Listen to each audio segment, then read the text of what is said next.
So welcome to the series Why, episode 3. And we're asking the question, why did God make me? Now, Neal, I don't know about you. I've asked that a million questions. I know why God made you with your talents. I'm not sure why he made me. That's not true. But today we're actually hopefully going to give you some confidence and some assurance that you were made for a purpose. And if you'll take just a moment and look at Isaiah 49, I think you'll be able to read that and maybe get a sense of where we're going here. And we'll come back and talk about some things here in just a moment.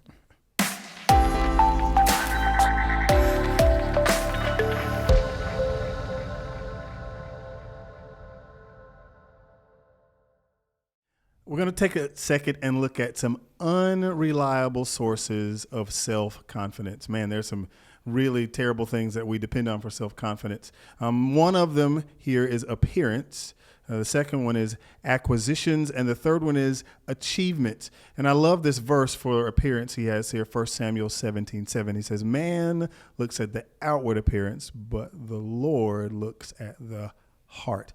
Man, our appearance is quickly fading, is it not? That's exactly right. Well, we're both 50, right? Yeah, we are. Or did you turn 51? I'm there now. Okay, all right. So we kind of are starting to sense that maybe that appearance slippage, maybe. But, it is great to know that God looks at the heart.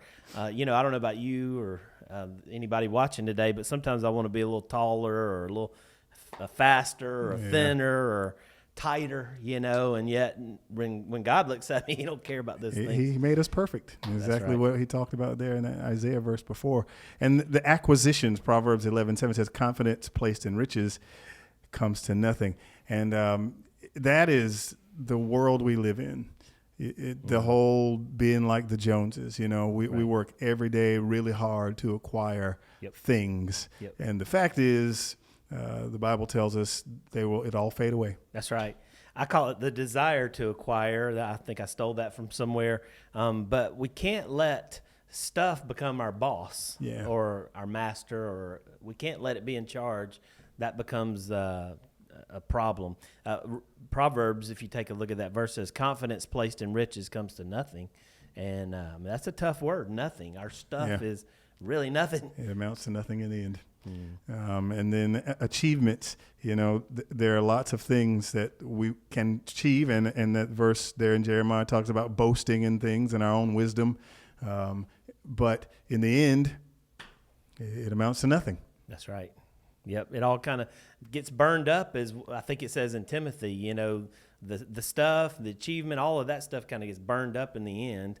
And you're kind of left with the spiritual world and the spiritual parts of our life. So if you take a look at these things, you see that they are terrible, really unreliable sources of our confidence. Take a second and just think about your life. Have you placed your self-worth and self-confidence in these things? And if so, we're going to take a second and look at, in just a moment, and look at some things that will give us great confidence that the Lord has placed on us and in our lives.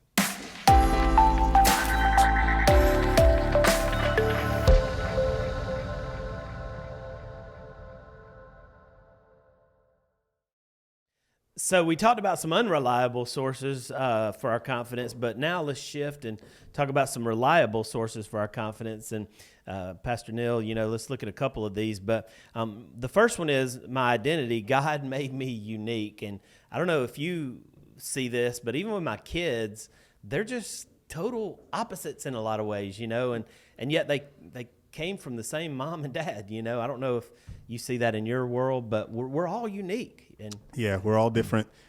He's gifted us all different, given us all different talents, given us all different loves and passions. And it's his desire to use those individual, unique areas to help us to reach and meet the needs of other people that are, have those same, maybe different or same types of interests.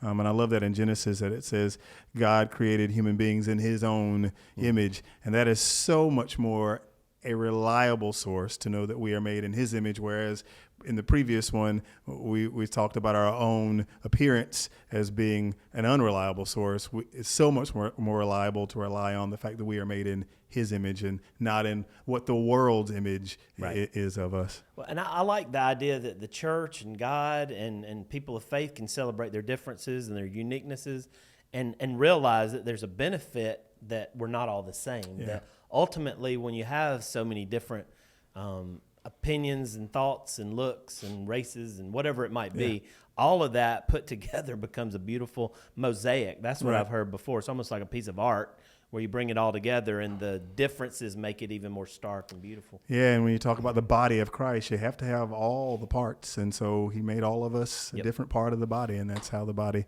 works together. Yeah, the next one here is my value. God paid a high price for me, and I think that's obvious that we should have confidence that the most powerful entity in the world died for us and gave us the value that we have now. Yeah, and I love this, what Peter says there. He says, "For you know that God paid a ransom to save you from the empty life you inherited from your ancestors."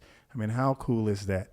That God was able to see, hey, what's been passed down to you is not something that you can be confident in, but in place, I'm going to give you something that you can rely on and depend upon forever. And that is that salvation that we get through Jesus Christ. That's right. And then finally, my purpose. God has a plan for my life. And that's one of the best, receptions or understandings I've ever had, that somebody like me, there's a purpose, there's a plan.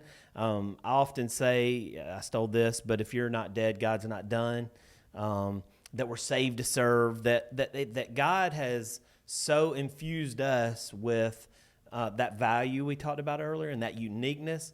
And because of that, now we can go out and share whatever that is with other people in the world. You know? Yeah, and I love there in Ephesians where it says, and you can't take credit for this. Yeah. God has a plan for us, and it's so awesome that He made it to where we can't mess up the plan that He has for our lives. Mm-hmm. I mean, a lot of people think that I'm gonna do this today, and it's just gonna ruin the plan that God has for me. Nah, He did it in a way such that we can't take credit for it. Yeah, so I guess a parting word might be that we can all find confidence today in who we are, the purpose that we have, our value, our identity, that we can find some confidence today to move forward with whatever we're facing and do it with confidence because we know that was the plan that God had and He'll use that. So let me close with a couple questions for you guys to wrestle with. The first one is this. Where do you currently derive your confidence? Meaning at this moment, where would you say these are the places where I find confidence to move forward? And then the second question is similar, but it's a little different. It says, where should you derive your confidence? And those two are totally different in the way that we're coming at that. But we just want you to wrestle a little bit with, where do you find your confidence? I mean, where is that coming from? And how should that look? And so anyway, you have any parting comments for us, Pastor Neal? No, those are great questions to consider this week. Okay. You guys have a great week, and we'll catch up with you soon.